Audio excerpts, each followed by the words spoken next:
Bismillahirrahmanirrahim.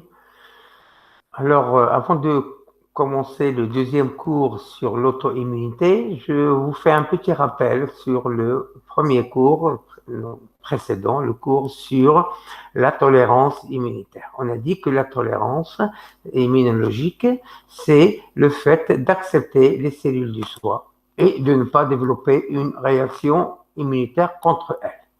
Par contre, il faut reconnaître les cellules du non-soi comme du non-soi et développer une réaction immunitaire spécifique. Alors, cette notion de tolérance, elle dépend de l'antigène, donc elle est spécifique de l'antigène. On a une tolérance contre un antigène X du soi. Donc, c'est une tolérance qui dépend des antigènes et c'est une tolérance qui est acquise. Donc, on ne naît pas avec une tolérance donc on l'acquiert avec le temps. D'accord? Et d'autre part, cette tolérance, elle dépend des lymphocytes B et surtout des lymphocytes T. Donc, on a vu que cette tolérance, elle a été acquise au niveau du thymus pour le lymphocyte T et au niveau de la moelle osseuse, au niveau pour les lymphocytes.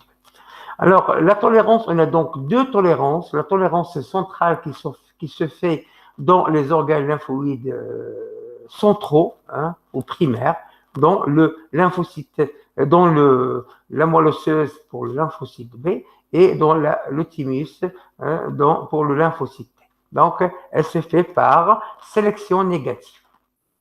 Cette sélection négative, je vous rappelle, on l'a vu dans les cours précédents, si le lymphocyte T se fixe sur les cellules, par exemple, au niveau du thymus, sur les cellules thymiques par le CMH, s'il reconnaît donc un antigène du soi, il va être éliminé. Donc, les lymphocytes T qui vont résister, donc qui vont rester, ne doivent pas reconnaître les antigènes du soi. D'accord? La même chose pour le lymphocyte B au niveau de la moelle osseuse. Donc, c'est la sélection centrale, sélection négative au niveau central. Il existe également la tolérance périphérique qui se fait dans les organes lymphoïdes périphériques, donc les ganglions lymphatiques, dans les ganglions lymphatiques et dans la rate. Dans ce cas-là, le lymphocyte T autoréactif, s'il est activé, il va se transformer en lymphocyte T régulateur, ce qui va, au niveau périphérique, stopper la réaction immunitaire spécifique. Donc, c'est ce qu'on appelle la tolérance périphérique qui se fait au niveau périphérique. Et le mécanisme de cette tolérance, ça se fait par deux mécanismes, ou bien par apoptose, par liaison phase-phase-cell, comme on a vu, ou bien par anergie, ça veut dire par l'arrêt ou bien par l'absence des signaux de co-stimulation, même s'il y a une première stimulation par le CMH-TCR, la deuxième stimulation n'a pas eu lieu. Donc, elle se fait donc, pourquoi? Parce que par absence des signaux de co-stimulation. Alors, il y a aussi un cas particulier, c'est la tolérance orale donc pour les aliments, et aussi la tolérance pour les bactéries de la flore intestinale. Donc, il y a la même chose. Donc, au niveau des cellules dendritiques, ne vont pas synthétiser ils vont synthétiser très peu ou pas du tout de signaux de protéines de co-stimulation. Ça veut dire qu'on n'aura pas de co-stimulation, donc il y a arrêt de la réaction immunitaire spécifique, d'où la tolérance pour ces deux choses. Alors maintenant, aujourd'hui, on va voir donc, la conséquence de cette tolérance. S'il y a un problème au niveau de la tolérance, on va avoir ce qu'on appelle l'auto-immunité. Alors, l'auto-immunité, c'est quoi? C'est la rupture des mécanismes de tolérance qui conduit à l'action pathogène du système immunitaire vis-à-vis des constituants naturels de l'organisme du soi. Donc, quand il y a une rupture de la tolérance, quand il y a un problème de tolérance, on arrive, donc ça veut dire qu'on va détecter des cellules du non-soi comme des cellules du soi comme du non-soi. Il y aura donc un développement de la réaction immunitaire spécifique contre les cellules du soi, c'est ce qui s'appelle l'auto-immunité. Ça veut dire l'attaque du système immunitaire. Il va attaquer les cellules du soi comme si c'était du non-soi. Alors, c'est dû à quoi cette auto-immunité? Elle est due à ce qu'on appelle des auto-antigènes.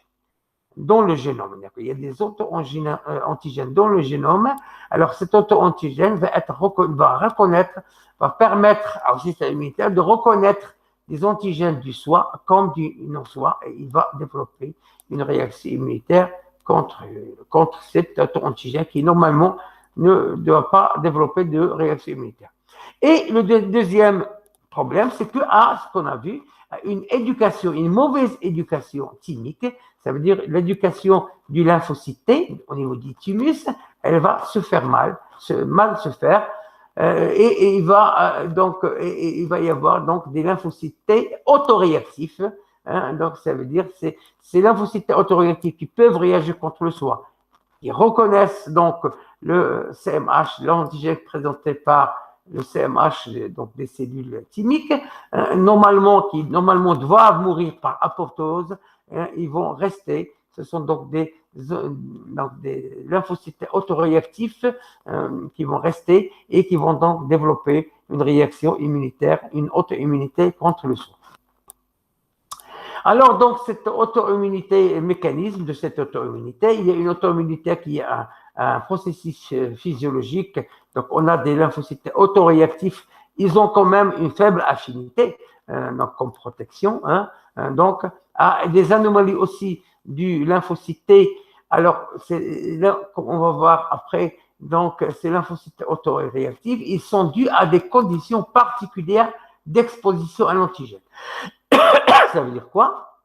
Ça veut dire que l'antigène, quand il va être exposé à des conditions particulières, il peut donc, ces conditions particulières, par exemple, des facteurs environnementaux, ce qu'on va voir, des pollutions, ou bien des infections virales, ou bien des médicaments, ou bien des ultraviolets, etc., ou bien des problèmes génétiques qui peuvent donner aussi, donc favoriser ces auto-antigènes, ou bien des facteurs hormonaux. Il y a certaines hormones qui favorisent ces lymphocytes T autoréactifs. Donc, tout cela va aboutir à une maladie auto-immune, MAI. D'accord? Ce sont des conditions particulières d'exposition et antigéniques hormonaux qui vont conduire à des maladies auto-immunes. Alors, on a donc des auto-antigènes. On a aussi des auto-anticorps qui vont reconnaître les auto-antigènes. Et nous avons également donc la maladie auto-immune qui sont de deux catégories, ou bien spécifiques d'organes, ou bien non spécifiques d'organes. C'est ce qu'on va voir. Alors, le passage, donc le lymphocyte autoréactif qui reconnaît les cellules du soi, normalement, il est tolérant, ça veut dire qu'il ne va pas attaquer les cellules du soi. Donc, il a un récepteur qui va reconnaître l'antigène et il va donc se transformer en lymphocyte autoréactif qui reconnaît l'antigène, mais qui va être agressif. Agressif quoi? Ça veut dire qu'il va développer une réaction immunitaire spécifique. Alors, tout cela se fait quand on a des problèmes génétiques, des problèmes de gènes. Quand on a des problèmes neuro-endocriniens, certaines hormones en excès qui peuvent favoriser cette transformation, ou quand on a des problèmes, des facteurs environnementaux, comme les infections virales, comme la pollution, comme les médicaments, comme les ultraviolets, qui peuvent favoriser la transformation de lymphocytes autoréactifs tolérants, qui ne peut pas provoquer de réaction immunitaire, il va se transformer en lymphocyte autoréactif agressif. Donc, à l'état normal, un lymphocyte autoréactif est éliminé, tolérant, il est éliminé, mais suite à des perturbations du système endocrinien, des génétiques, environnementaux, le lymphocyte autoréactif n'est pas éliminé et devient agressif et va donc induire une réaction immunitaire spécifique contre les cellules du soi. Alors, juste un petit tableau qui va vous donner la prévalence des maladies auto-immunes. Donc, il y a un problème majeur de la santé publique. Là ce n'est pas chez nous, mais c'est dans les pays européens. C'est la troisième cause de morbidité dans les pays développés. 6 à 7% de mortalité sont dues à ces maladies auto-immunes. Et pour 100 000 habitants, il y a juste quelques indications. Le diabète de type 1, donc il donne 200 à 400 morts par 100 000 habitants.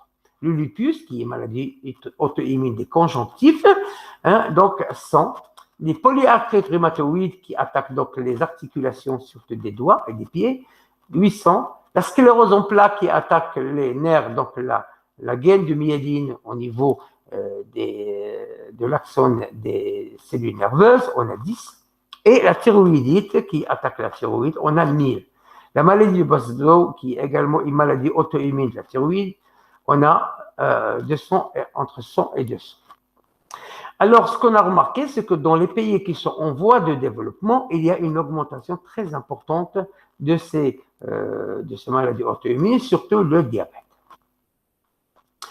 Alors, la classification des maladies auto-immunes donc, se fait selon les organes cibles.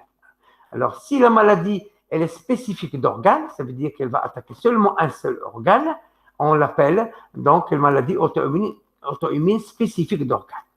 Exemple de ces maladies, nous avons la thyroïdite ou bien de la pancréas, thyroïdite qui attaque seulement la thyroïde, et la pancréas comme le diabète de type 1 qui attaque seulement les cellules pancréatiques.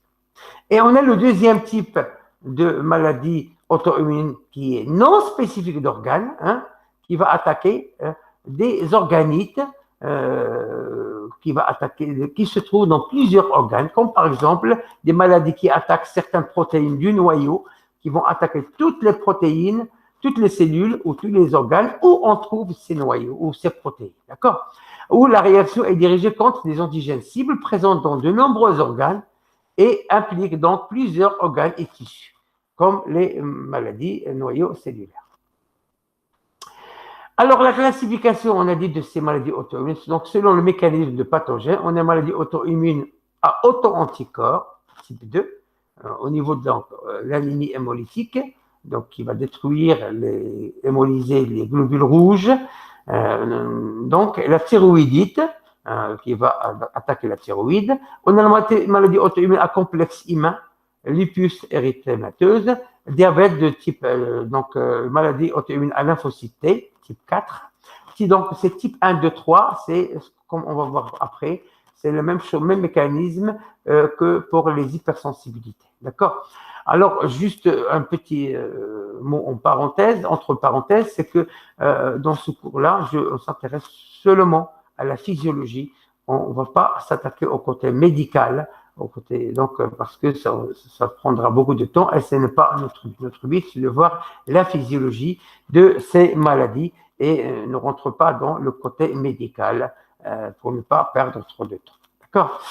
Alors, le mécanisme, comment se fait? Donc, on a un mécanisme pathogène qui va induire que ces lymphocytes autoréactifs vont s'activer. Ils vont donc provoquer une activation de lymphocytes T, une cytotoxicité par lymphocyte T cytotoxique, une inflammation qui est importante, qui est chronique, qui va produire aussi des cytokines qui sont pro-inflammatoires. Alors, tout cela, ça va produire donc une inflammation tissulaire, ce qui va provoquer la destruction des lymphocytes B au niveau des cellules de Langerhans, ce qui va donner le diabète de type 1, ou bien au niveau de la synovie, hein, donc ça va attaquer la synovie, donc c'est du liquide qui se trouve entre les os, dans les articulations, ça va provoquer une polyarthrite rhumatoïde, ou bien au niveau nerveux central, ça va attaquer la myéline de l'axone des cellules nerveuses, ce qui va donner la sclérose en plaques. D'accord? Alors, tout cela, c'est dû à l'activation de lymphocytes autoréactifs qui, normalement, doivent être éliminés et qui vont donc provoquer une réaction immunitaire par inflammation. Donc, ça va attaquer des cellules du foie, des organes, ce qui va donner des maladies auto-immunes spécifiques d'organes ou bien non spécifiques d'organes. Alors, ces maladies auto-immunes, elle est multifactorielle. Ça veut dire qu'il y a plusieurs facteurs. Comme on l'a dit, des facteurs génétiques, des facteurs exogènes, des facteurs hormonaux et aussi des facteurs inflammatoires. Quand il y a des inflammations chroniques, ça peut provoquer des maladies auto-immunes et des lésions tissulaires qui vont rester tout le temps. D'accord? Alors, tout cela, comme on a dit, donc il y a cette auto-immunité, c'est toujours donc la transformation d'un lymphocyte T autoréactif qui reconnaît un antigène spécifique qui va se transformer selon des conditions, une défaillance immunitaire, tolérance, mauvaise tolérance, reconnaissance, mauvaise reconnaissance, mauvaise régulation. Ça va aboutir à la transformation de ce lymphocyte T autoréactif tolérant qui doit être éliminé en lymphocyte T autoréactif actif, agressif, qui va donc développer une réaction immunitaire spécifique contre le soin. Alors, dans ce schéma qui est assez chargé, j'ai résumé un peu les maladies auto-immunes spécifiques d'organes.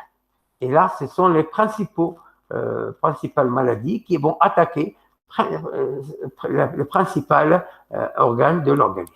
Alors, tout d'abord, on a donc synthèse d'anticorps anti-insuline, ou bien anti-cellules de Langerhans, qui vont donc attaquer le pancréas et provoquer donc le diabète insulinodépendant. D'accord? Deuxième type d'auto-immunité spécifique d'organes donc ce sont des anticorps qui ont été développés et qui vont attaquer les thyroglobulines, donc qui va attaquer donc la thyroïde, ce qui va donner la thyroïdite de Hashimoto et aussi la maladie de Basedow. Un autre type de maladie auto-immune, donc ce sont donc des anticorps anti-R, anti-récepteurs à l'acétylcholine. Ces anticorps anti-récepteurs à l'acétylcholine qui vont attaquer les jonctions neuromusculaires. Là où vous avez des jonctions neuromusculaires, vont être attaquées, ce qui va donner une myasthénie, ça veut dire des problèmes de musculation, des problèmes de locomotion. Donc, on va avoir des problèmes de contraction musculaire. Des antimyélines, donc ils vont attaquer les nerfs, ça va donner neuropathie comme la sclérose en plaques. Des antiglobules rouges, qui vont attaquer les globules rouges, ça va donner l'anémie hémolytique dont on a parlé avant. Les antiplaquettes, qui vont attaquer les plaquettes sanguines, ça va donner la thrombopénie. Des antipos, donc des antiprotéines qui se trouvent dans la peau, ça va attaquer la peau, ça donne la maladie bulbeuse auto-immune. Des antisurrénales, ce qui va donner la maladie d'Addison, et des antiglomérules qui vont attaquer les poumons et les reins, la membrane basale des reins, des poumons, et ça va donc donner maladie de Goode-Spature. Et enfin, des anti-F intestinaux, ça va attaquer l'estomac et ça va donc donner la maladie de Biermann ou antiglobules rouges. Donc là, c'est un résumé des maladies auto-immunes spécifiques d'organes, ce qui va donc donner des maladies auto-immunes. Donc ça, c'est la première classe des maladies auto-immunes qui est spécifique d'organes. La deuxième classe des maladies auto-immunes, elle est non spécifique d'organes. Alors, non spécifique d'organes, ça veut dire que ça va attaquer des protéines de certains organismes qui se trouvent dans plusieurs tissus, plusieurs cellules. Alors, nous avons d'abord des antinucléaires, ça veut dire des antiprotéines du noyau, qui sont en jaune, anti-DNA, anti-SM, anti-RP, etc. Des anticorps, on va avoir des anticorps contre ces protéines qui vont donc se fixer sur ces protéines et causer des problèmes au niveau des noyaux de plusieurs types de cellules et de plusieurs tissus. Ce sont donc des antinucléaires. D'autres protéines, donc anticorps, donc anti-actine, anti-endomysium, anti-réticulum, anti-mitochondrie, anti-kératine, qui vont donc attaquer donc la kératine ici par exemple, qui vont attaquer les mitochondries, là où anti-réticulum, là où il y a ces organites, ils vont les attaquer et ils vont donner des maladies au niveau de ces organes. Donc, ces maladies auto-immunes sont non spécifiques d'organes, ça veut dire qu'il faut avoir plusieurs organes qui sont malades à cause de cette maladie auto-immune. Alors maintenant, on va voir le mécanisme d'induction de ces réponses immunitaires. D'accord? Alors, comment se fait cette auto-immunité? Alors, on a dit d'abord qu'on avait un lymphocyte H qui est autoréactif, qui est normalement tolérant, qui doit être éliminé. Il veut être donc activé par des CPA, une cellule présentatrice d'antigènes, qui normalement ne doit pas présenter d'antigènes. D'accord? Ça veut dire une CPA qui normalement va présenter l'antigène, qui normalement ne doit pas être présenté, ou bien des cellules du corps qui sont transformées cellules présentatrices d'anticorps qui présentent des antigènes du soi, hein, au lymphocyte. Alors, le lymphocyte T, il va devenir donc agressif, il va donc développer une réaction immunitaire spécifique selon trois voies. C'est l'une, deux ou les 3 mois en même temps. D'une part, il va être activé, donc il va activer le macrophage, ce qui va libérer des substances qui sont inflammatoires. Hein, ça va donner donc des lésions inflammatoires locales, au niveau local du tissu. Ou bien, donc, le lymphocyte T, il va se fixer à des cellules de l'épithélium du tissu cible, hein, celui-ci qui va présenter donc des antigènes, des auto-antigènes dans des molécules de CMH de classe 2. Alors, le lymphocyte H, il est activé, il va libérer de l'interleukine 2 qui va transformer les lymphocytes T8, CD8, en lymphocytes T cytotoxiques qui va se fixer sur le tissu dans ce cas-là par des CMH de classe 1, ce qui va provoquer la lésion de ces tissus-là, hein, d'où la lésion tissu-là. Et on peut avoir aussi le lymphocyte T qui va coopérer avec des lymphocytes B, hein, qui va se transformer en plasmocytes, donc libérer des auto-anticorps qui vont contre cet auto-antigène qui va être présenté. Hein, donc, on va avoir des auto-anticorps qui vont attaquer les auto-antigènes au niveau tissulaire, ce qui va provoquer des lésions tissulaires. Alors, ces 3 voies sont dues à une mauvaise activation de lymphocyte T autoréactif qui est normalement agressif, n'est pas agressif, qui va se transformer en le lymphocyte T agressif qui va aboutir à des lésions tissulaires, donc à des maladies locales. Alors, une deuxième possibilité d'induction de ce mécanisme, c'est le même mécanisme que tout à l'heure, sauf que ici, on va avoir une cellule dendritique qui va présenter un auto-antigène. Alors, la cellule dendritique, elle va reconnaître un auto-antigène, un antigène du soi qui est transformé, elle va le reconnaître, elle va donc le prendre et le présenter au lymphocyte T qui est autoréactif, hein, qui normalement qui devrait être éliminé. La même chose, il va développer les 3 voies d'induction de la lésion tissulaire, hein, donc les 3 voies de la réponse auto-immune, ce qui va aboutir à la destruction du tissu, hein, à des lésions tissulaires. Alors là, on a fini un petit peu cette partie d'auto-immunité. J'ai essayé d'être très bref, de ne pas entrer dans le côté médical qui ne nous intéresse pas.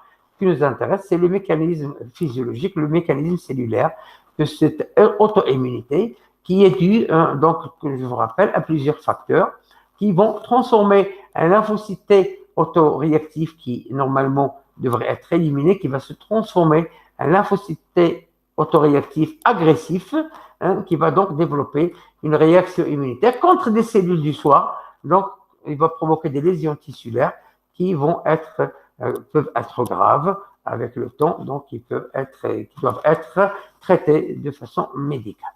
Alors, j'espère que j'étais clair dans cette partie de maladie auto-immune. Si vous n'avez pas compris quelque chose, vous pouvez revoir les vidéos. Sinon, vous pouvez m'envoyer des questions au niveau, donc, par email. Je peux vous répondre. D'accord. Et je vous remercie.